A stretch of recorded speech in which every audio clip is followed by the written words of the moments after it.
Hello class 10th, आपका chapter number 4 magnetic effect of electric current का आज topic पढ़ेंगे। Force acting on a current carrying conductor in a magnetic field. देखिए, force acting on a current carrying conductor, जब किसी conductor में से current flow कर रहा हो और वो मैग्नेटिक फील्ड में रखा हो तो उसके ऊपर क्या लगेगा? फोर्स लगेगा। फिर से सुनिए, जब भी कोई कंडक्टर जिसमें करंट फ्लो कर रहा हो और वो कहाँ रखा हो? मैग्नेटिक फील्ड में रखा हो तो उसके ऊपर क्या लगेगा? फोर्स लगेगा। एंड वो फोर्स देखो किस तरीके से लगेगा, उस फोर्स की डायरेक्शन क्या होगी। आपको पता है फोर्स कैसी क्वांटिटी है? फोर्स आपकी वेक्टर क्वांटिटी होती है।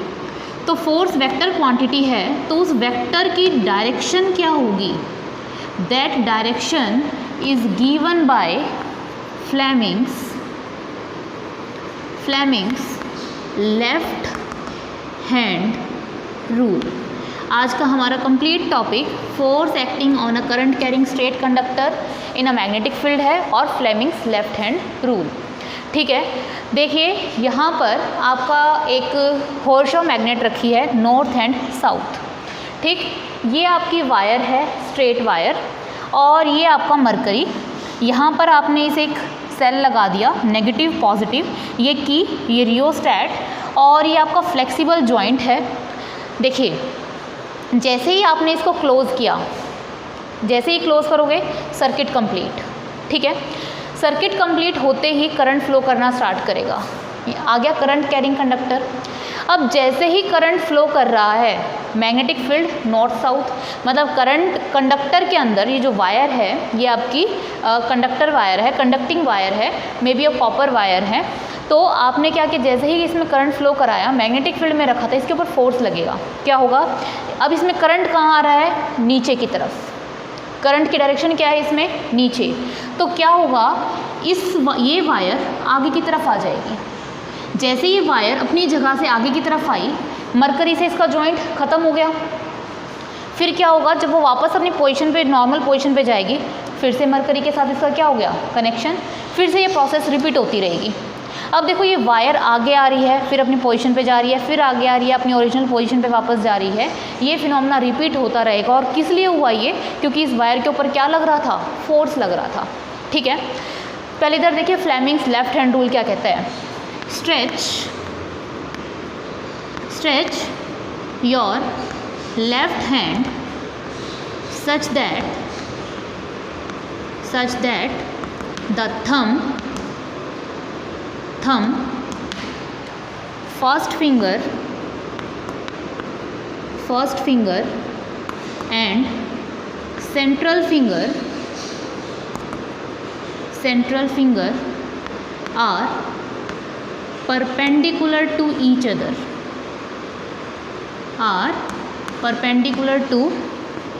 other, in which first finger is in the direction of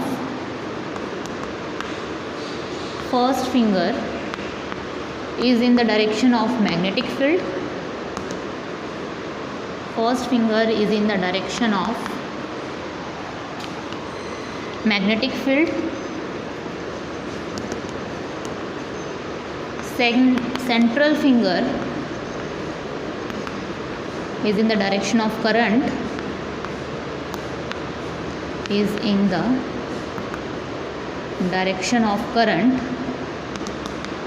then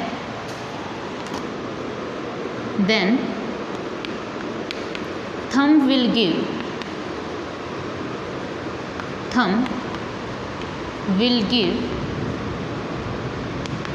direction of force। देखो क्या कह रहा है कि फ्लेमिंग्स लेफ्ट हैंड, अपना उल्टा हाथ उठा लीजिए। फ्लेमिंग्स लेफ्ट हैंड के हिसाब से ये थंब, फर्स्ट फिंगर और सेंटर फिंगर इस तरीके से हो कि तीनों एक दूसरे के परपेंडिकुलर हो। देखो, ये आपकी तरफ कर लो, ये इस साइड और ये नीचे परपेंडिकुलर है।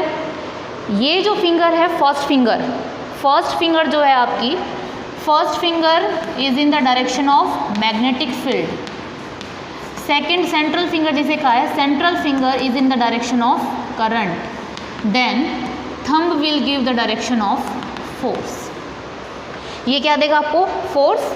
मैग्नेटिक फील्ड और करंट। फिर से देखिए, फ्लेमिंग्स लेफ्ट हैंड रूल क्या कहता है, अपने उल्टे हाथ के अंगूठे को, पहली उंगली को और दूसरी उंगली को इस तरीके से करे कि तीनों एक दूसरे के क्या हो, परपेंडिकुलर। ये जो है फर्स्ट फिंगर ये किसकी डायरेक्शन में हो, मैग्नेटिक फील्ड की। Central finger is in the direction of current, then thumb will give the direction of force. Topic क्या था आपका, जब भी कोई current carrying conductor magnetic field में रखा होगा तो उसके ऊपर क्या लगेगा, फोर्स लगेगा। और फोर्स की डायरेक्शन कौन बताएगा आपको, फ्लेमिंग्स लेफ्ट हैंड रूल बताएगा।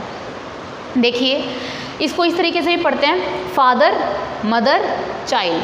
फादर का F, देखिए जैसे इधर बता देते हैं हम आपको, फादर का F, मदर का M और चाइल्ड का करंट। इस तरीके से याद रख लो, फादर मदर चाइल्ड। फादर का F फोर्स, मैग्नेटिक फील्ड का M, मदर का M मैग्नेटिक फील्ड, चाइल्ड का C करंट। जब आपकी तीनों उंगलियां एक दूसरे के परपेंडिकुलर होंगी तो पहली उंगली मैग्नेटिक फील्ड की डायरेक्शन में, सेंट्रल फिंगर करंट की डायरेक्शन में, and thumb will give the direction of force. Father mother and child, FMC force magnetic field current, father mother child, FMC। Clear. अब देखो यहाँ आ जाओ, ये एक्सपेरिमेंट पर मैंने क्या बताया, जैसे ही इसमें करंट फ्लो करना स्टार्ट करा, इसमें करंट कहाँ है, करंट कहाँ है, नीचे की तरफ। तो अपने उल्टे हाथ की इस वाली फिंगर को, करंट कौन सी फिंगर देती है, सेंट्रल फिंगर, सेंट्रल फिंगर को कर लो नीचे की तरफ। मैग्नेटिक फील्ड हमेशा कहाँ होता है, north to south. Magnetic field होता है नॉर्थ टू साउथ, तो देखो magnetic field north to south, north to south. Current नीचे, करंट नीचे, magnetic field north to south. Force कहाँ आया, बाहर की तरफ, आप लोगों की तरफ। तो वायर कहाँ जाएगी, बाहर। फिर जब वो बाहर आएगी, कांटेक्ट टूट जाएगा मरकरी से, फिर वापस जाएगी अंदर की तरफ। ठीक है, फिर से दोबारा से ये प्रोसेस रिपीट होती रहेगी। यानी कि जब भी किसी करंट कैरिंग कंडक्टर को मैग्नेटिक फील्ड में रखा जाता है तो उसके ऊपर क्या लगता है, फोर्स लगता है, एंड दैट फोर्स की वजह से ये वायर क्या हो रही है, आगे की तरफ जा रही है। मान लो अगर मैं इसकी बैटरी के कनेक्शंस को उल्टा कर दूं, मैं बैटरी इस तरीके से लगा दूं, प्लस माइनस। अब करंट कैसे फ्लो करेगा, ऊपर से नीचे, नीचे से ऊपर, ऊपर जाएगा। तो करंट नीचे से ऊपर, magnetic field north to south, force कहाँ लगा, पीछे की तरफ। तो वायर पीछे की तरफ मूव करेगी, बैकवर्ड फोर्स लगेगा। पहले कैसे फोर्स लग रहा था, फॉरवर्ड फोर्स लग रहा था। समझ पा रहे हो क्या बता रही हूँ मैं, कि जब भी किसी वायर में करंट फ्लो कर रहा है और वो मैग्नेटिक फील्ड में रखी होती है तो उसके ऊपर डेफिनेटली क्या लगता है, फोर्स लगता है। And the force is given by Fleming's left hand rule, father mother and child. Father का F यानी कि force, thumb will give the direction of force. Mother का M यानी कि magnetic field, first finger is in the direction of magnetic field.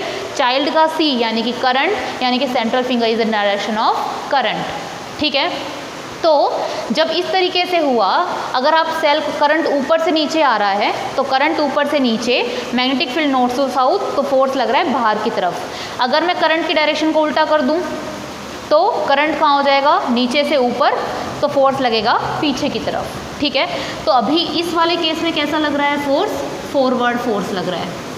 ठीक है, अगर battery के कनेक्शन उल्टे कर दोगे तो फोर्स कैसे लगेगा, बैकवर्ड फोर्स लगेगा। समझ पा रहे हो। ठीक है, तो ये एक्सपेरिमेंट्स क्या बताते हैं, आप इसको नोट कर लीजिए वीडियो को पॉज करके, कि Fleming's left hand rule, first finger magnetic field, central finger current, thumb force, diagram वगैरह बना लीजिए। ठीक है, कर लिया, कर लिया आपने। इरेज कर दूँ इसको, फ्लेमिंग्स लेफ्ट हैंड रूल को इरेज कर दूँ।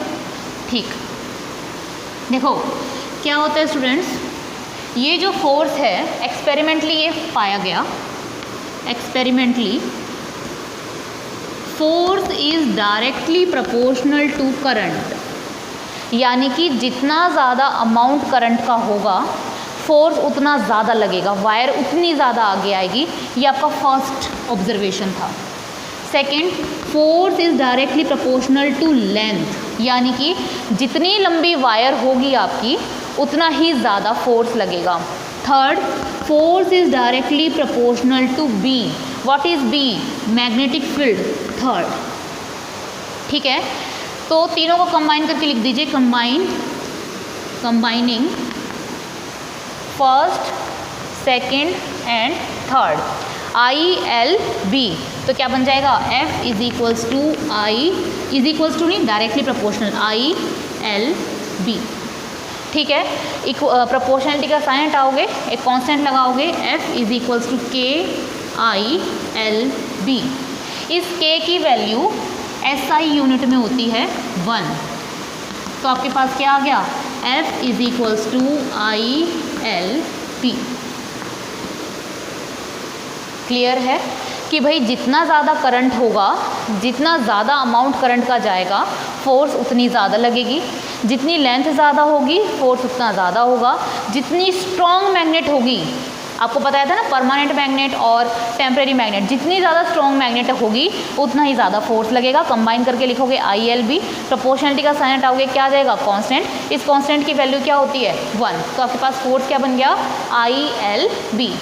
क्लियर है, जब भी किसी करंट कैरिंग कंडक्टर में करंट कैरिंग कंडक्टर को मैग्नेटिक फील्ड में रखा जाता है तो उसके ऊपर क्या लगता है, फोर्स लगता है, and the direction of force is given by Fleming left hand rule, father mother and child, thumb first finger and central finger. ठीक है, अगर मैं करंट की डायरेक्शन को उल्टा कर दूंगी तो फोर्स की डायरेक्शन क्या हो जाएगी, रिवर्स हो जाएगी। इस केस में कैसा लग रहा है फोर्स, फॉरवर्ड, तो और अगर मैं करंट की डायरेक्शन चेंज कर दूंगी तो फोर्स कैसा लगेगा, बैकवर्ड। क्लियर, यहाँ आ जाइए स्टूडेंट्स एक बार, F is equals to ILB। Force की SI यूनिट क्या होती है, न्यूटन, करंट की SI यूनिट क्या होती है, एम्पियर, लेंथ की क्या होती है, मीटर, और मैग्नेटिक फील्ड की क्या होती है, टेस्ला। क्या होती है, टेस्ला। एक डेफिनेशन लिखवा रही हूँ, उसको नोट कर लीजिए। क्या कह रहा है, अगर 1 मीटर की वायर में 1 एम्पियर का करंट फ्लो करे और उसके ऊपर 1 न्यूटन फोर्स लगे, then that magnetic field is called 1 tesla. फिर से सुनिए, अगर current carrying wire 1 length 1 metre की है, उसमें करंट 1 एम्पियर का जा रहा है, फोर्स 1 न्यूटन लगेगा, then that magnetic field is known as 1 tesla. तो 1 टेस्ला की डेफिनेशन तैयार है आपके पास, इसको इरेज कर रही हूँ। क्या लिखोगे, when a current of 1 ampere is flowing through 1 meter length of a conductor,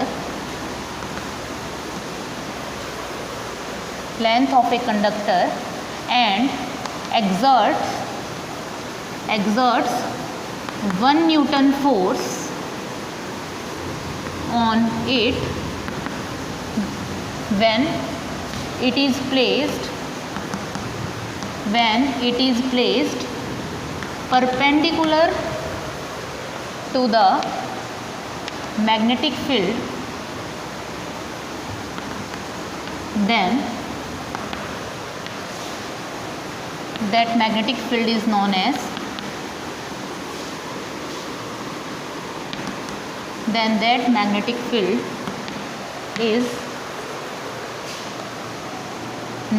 as one Tesla.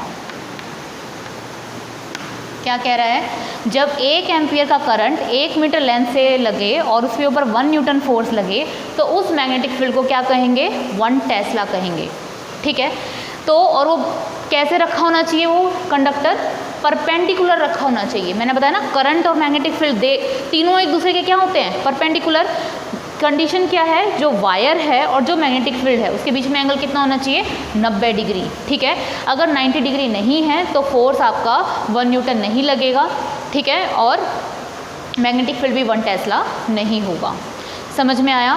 तो आज का पूरा टॉपिक क्या था आपका, force acting on a current carrying conductor. तो किसकी सहायता से निकालेंगे आप force, Fleming's left hand rule की सहायता से, फादर मदर एंड चाइल्ड। ठीक है, एक चीज़ और, डायरेक्शन उल्टा कर दो, फोर्स की डायरेक्शन उल्टी हो जाएगी। Length is perpendicular to the magnetic field. ठीक है, जितना ज़्यादा करंट उतना ज़्यादा फोर्स, जितनी ज़्यादा लेंथ उतना ज़्यादा फोर्स, जितना ज़्यादा मैग्नेटिक फील्ड फोर्स भी उतना ही ज़्यादा। होप सो स्टूडेंट्स आपको ये वीडियो समझ में आई हो। अगर आपको कोई डाउट है तो मुझसे आप कमेंट बॉक्स में पूछ सकते हैं। Thank you so much.